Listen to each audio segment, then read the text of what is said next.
Joey Barzettel, and welcome to the Secret Men's Business Podcast. Today, we're going to be speaking to a very dear, special friend of mine who I'm very, very excited to be talking to. But more importantly, I'm happy that he's taken the time out to talk to us. We're going to be speaking to the artist, Ross Watson. Ross, how are you? I'm great, Joey. Yourself? I'm good. Thank you for taking the time out to talk to us about your work. My pleasure. So before we start, a lot of people don't know your art, and I guess I've put a lot of pictures up with this podcast. So can you just, I guess, tell us a little bit about yourself, like your background, so they can know who you are? My background, as in, like, you know, your where you live. You're a I live in North Carlton in Melbourne, Australia, and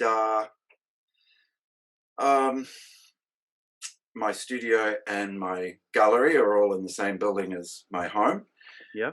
It's a large double-story terrace house, which was built in 1888, which was, of course, you probably know the boom, the gold rush boom decade when so much of Melbourne was built, and you renovated when they built things to last, Joey, right? Yeah. Yes. So I'm very happy here. Yeah, I mean, you've been renovating. I remember coming there when you were starting the back, and it's now this beautiful renovation. You've done such a great job on that renovation. Thank you. That was all finished. Yeah, finished long ago. Yeah. So can we just start with you telling us how you discovered that you could paint and what drew you to that medium? Was this something you learned as a young child, or how did you discover that you could paint the way you paint?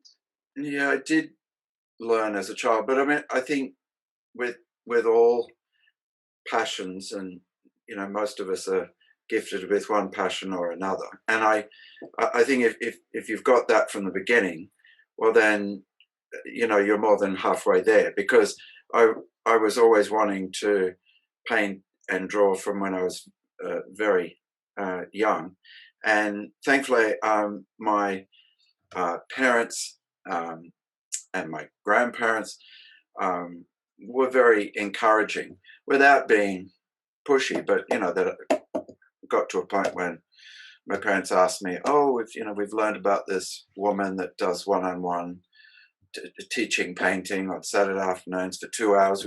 Would you like to do that? And I said sure. And my father would drive me over, and it was a wonderful grounding, and then a teacher at school, when I was at primary school,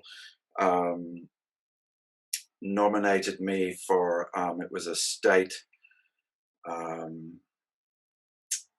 program that was, because I grew up in Brisbane, so the Queensland Art Gallery had a program for primary school children, which was conducted or hosted by a very talented woman, and I think there was 15 of us selected from across Brisbane, and we'd meet at the Queensland Art Gallery on Saturday afternoons, and that was incredibly valuable as well. Yeah, so you knew drawing and painting from the collection, and wow, looking at works from the museum's collection. Yeah. So I think I was only 10 or 12. I was going to say, so you knew at that point what it all meant, and yeah. when did you realize that you were good?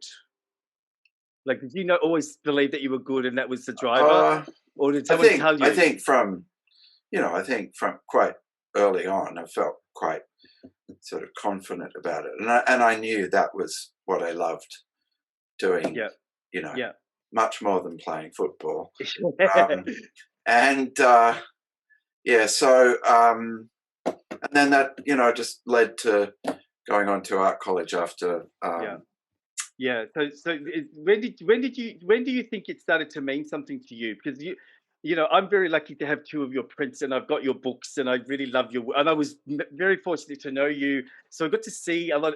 The one thing that I love is that I saw you doing a painting once, and it was quite mesmerizing to see how quickly you did it. I thought it was going to take months, and you did it in a day or something. So no, it wouldn't have been a day, Joe. Well, I think I saw the end of it, so it was like the end. Yeah. So when you do that, what do you get out of it? Like, what do you feel when you are in that detailed world because your work is so detailed. Is it like a meditation? Well, in a way, it can be quite meditative.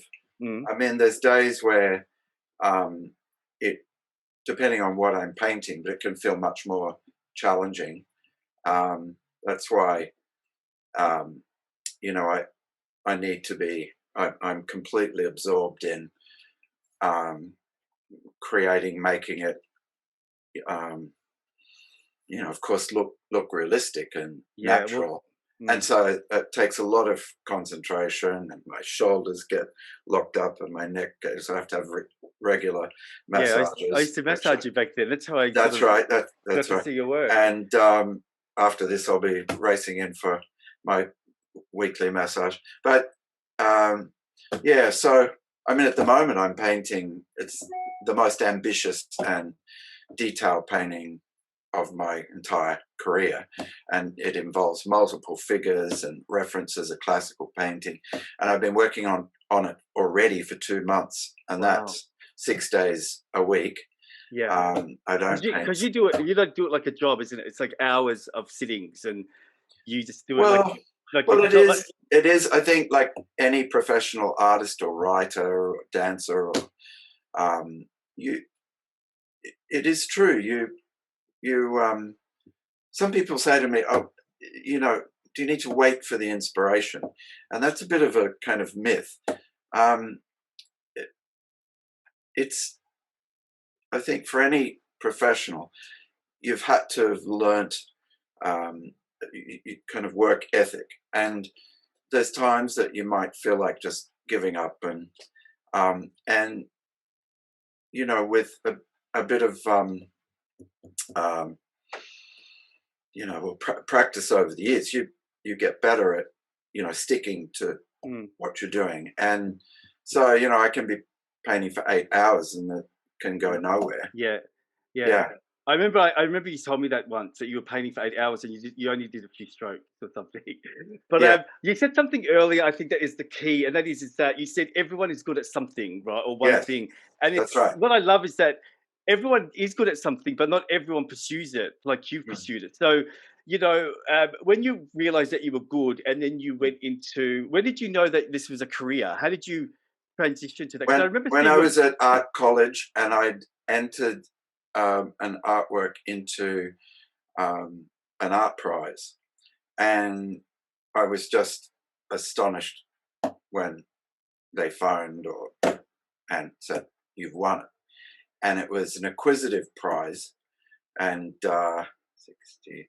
So this is around about 40 years ago, and it was an acquisitive prize, $1,000, and $1,000 40 years ago was a fair amount of money.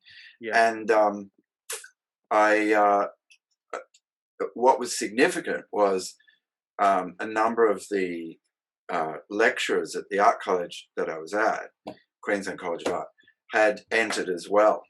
Oh. Yes, wow, Lecturers, and yes. you what? Oh, And you went. so uh, Were they pissed that off?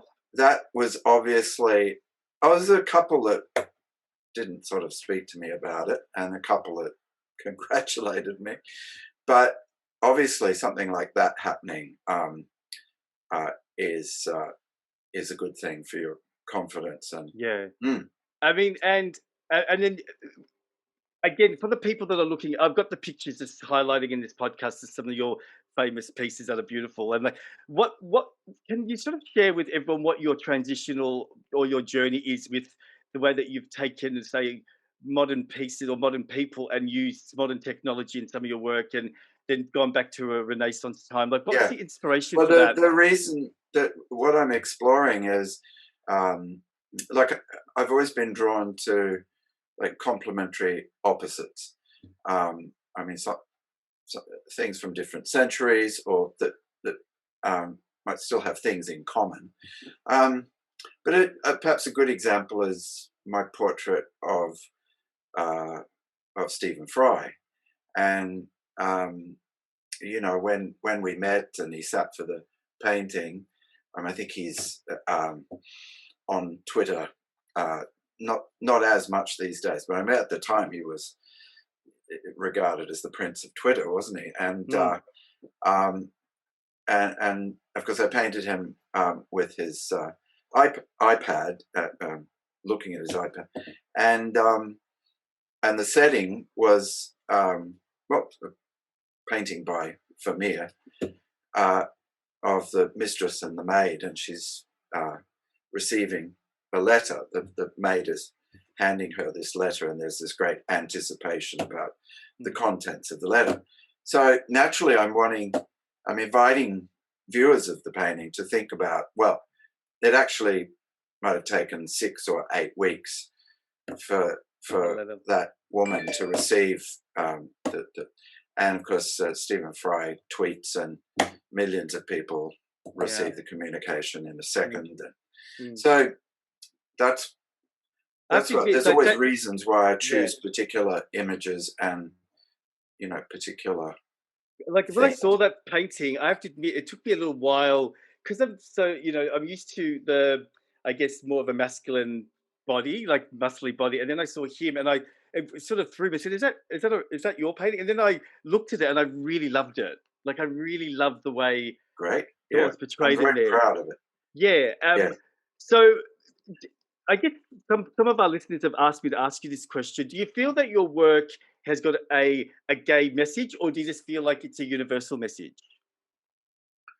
It would depend on the work, the painting in question.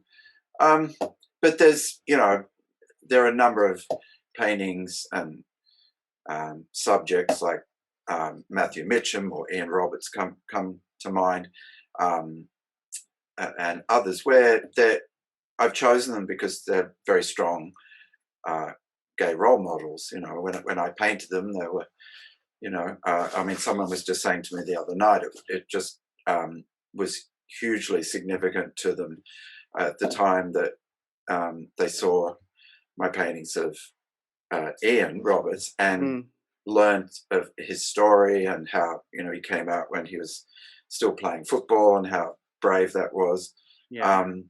So I saw that. I've actually seen that painting in real life, and it's beautiful. It's the one where he's holding the man in there's like a scissor thing. Well, that was his partner at the time. Right. Yeah, that was beautiful. But then there's a different painting that came I don't know 5-6 years later when he'd started at NIDA, and I remember we caught up for dinner in Sydney, and he was talking about how he was loving NIDA and how it sort of he's learned to they have to sort of be able to bear it all to everyone, to be a great actor, and they'd had acting sessions where I think they all had to get naked, and anyway, and he said, I'd really be up for another painting if you're interested to do another painting. And I said, well, I'd want to do something quite different to see technology. There's some beeping going on in my house now. I love it. I love the fact that you don't like technology. Well, it's distracting. It's just distracted me now. My phone's beeping. It's probably the alarm system or something. Anyway, back to Ian Roberts.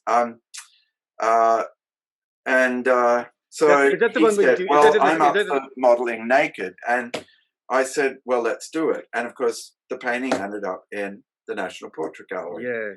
That's is that the one in the shell? Yeah. Well, there's cherubs in the sky. It references a French classical painting again. Yeah. I remember you actually met one of my friends and painted him. And every time I see that painting, it's sort of surreal to see my everyday friend in one of your work. So do you remember him, Curtis? Yes. He with the mobile phone. Yeah, like that was it's good seeing that. Because this is a mental health podcast, I just wanted to ask you, like, how do you, because you're working long hours, you're concentrating, yes, it's meditative, but what is your self-care regime so you can find balance in your day-to-day Well, I work? meditate twice a day. Okay, and wow. It's transcendental Vedic meditation, which I learned years ago. I remember there was a client of mine in New York, and he'd started buying my paintings. I don't think we'd even met then, but I remember him sending an email with a contact for a woman in Fitzroy that teaches it, and so Mm. I learnt there, and I've continued. And that's a long time ago. This Mm. Is that the meditation where 15 years they ago. give you like a little chant or something and you repeat it? Yes, that's right. That's right. Yeah, it's And you're special to you, supposed isn't to it? It's your fit, chant. yes, 15 to 20 minutes a day, Yeah. and because um, the you the purpose is to have less thoughts in your head. You're still going to have some thoughts, but as soon as you realize you're having the thought, you just put it aside and you concentrate on the chanting. And so after 5 or 10 minutes, I just go into a very deep state of relaxation. Wow. And And does that help so I've with been your work? practicing that twice a day Yeah. for the last 15 years. Yeah. Because you're like sort of, your pieces sell, like, you've got famous people that are international. Has your work become more stressful for you? Or do you feel like you're still able to detach and just be the Well, artist? Because it's at times it's stressful, particularly when exhibitions are on. But very fortunate to have a great team, and Stephen, who yeah, manages the gallery. He does all of the work dealing with the shippers and with clients and payments and freight and all of the website sales. Um, so, and then, we always, the last overseas exhibition was 18 months ago, New York City for mm, World Pride, which was my busiest exhibition. We literally had thousands of guys through from all over, from Europe, and it was really thrilling mm. 2 I mean, weeks. I And remember when you used to do it all by yourself, Ross. ah, You long remember that? time ago, It wasn't well. long time I ago. know of Uh, Stephen, but I'm just yeah, saying. I remember when you used to like manage it. So that you must have realized that enough of the stress. I want to hand that over, and I just want to focus on the work. So well, it's that's right. That's right. Makes sense. Yeah. yeah. So Um, I know you've got to go. So I just want to ask you one quick last question. yes. With our listeners that look up to you as a successful artist, and they're getting into the art world, what would be some advice you would give them in regards to how to process their journey to becoming? What do they? To, Is there any advice that you would give them to become an artist that may mm, be successful? right. I know it's chance, but Or I'd suggest, like, think outside the square. Don't, if you feel like you've hit a bit of a roadblock. I mean, it's like in Australia, so many artists become obsessed with the Archibald, and I haven't done that. mm, It's a lot of people don't know. It's judged by some of the people judging that are not even experts in art. So, right. let's just acknowledge that from the beginning. But the media give it so much attention, right? Mm, And I once entered it with a painting I was incredibly happy with, that Grant Hackett model yeah. for, the peak of his career, and it wasn't even accepted, And I thought, well, and so I'm just going to, I've got more and more people buying my work from overseas. Concentrate on that. Yeah. So, of course, I ended up having a London exhibition, which has turned into 3 London exhibitions, and the last one was, probably definitely a highlight of my life and my career, because Ian McKellen opened it and Wow. made the most wonderful speech. And I'd painted Luke Evans, who was a rising star then and who's become a superstar. I mean, Yeah. such a talent. I'm waiting for Uh, you to paint Russell Tovey with his ears. ah, I love Russell Tovey, but well, I'd be. He loves art. Actually, he yeah, collects. he's got the art podcast. Do you listen to that? Yes, yes, he Yeah, collects he's contemporary art, and I think that's his true passion is the art, and acting's come from that. So yeah, yeah, you should reach out to him. I reckon he'll say yes. that's a good idea. Yeah, So, yes, think outside the square, and but remain. My advice is to remain determined. Don't don't give up easily. You'll have difficult days or difficult weeks, but get back up on your feet and keep going, keep painting, and stay determined. Yeah. Yeah, Thank you, Ross. Thank you so much. that's a pleasure. I know it's been, you're a hard worker, so getting you to talk to me for half an hour is the best thing. It's good seeing you. I haven't seen you for a long time, so thank you so much, and I look forward to seeing your big new piece that you're doing. When's that going to come out, you think? Uh, I've got roughly another month working on it, but it'll be the centerpiece, the major work in my next exhibition, which is in Melbourne, Wow. late April, which will be Okay. part of the Midsummer Festival. Okay. Well, I'm going to release this podcast probably in March. So I will make sure that I get all the information so all the listeners get access to where the exhibition will be. Okay. So Fantastic. we'll Thank you. promote it as much as possible. Thank you Yeah, again, Ross. appreciate it. This is All the Joey best, Dudley. Joey. Thank you. You've been listening to the Secret Men's Business Podcast.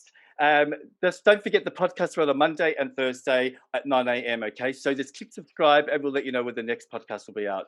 Thanks, guys. See you later.